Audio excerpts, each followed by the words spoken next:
Yan ang ating mga alagang manok. Kumakain ng mangga. Kumakain po ng mangga ating mga alagang manok. Yan. Kala ko baboy, pero yung manok pala mahilig rin sa mangga. Ayan, oh. Pinagsasaluan nila.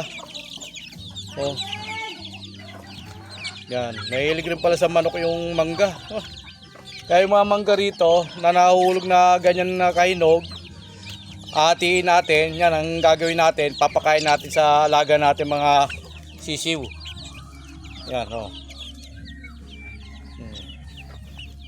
Yan, oh.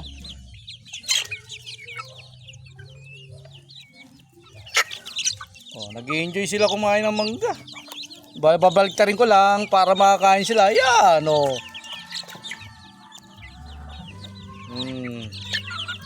Nalabasan na sila. Yan.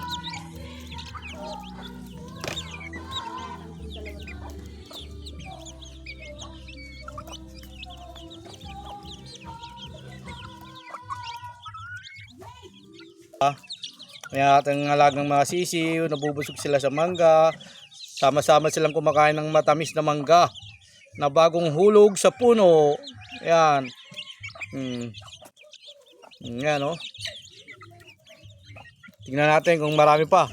Ayan, konti na lang, oh. Dadatingan pa yung iba.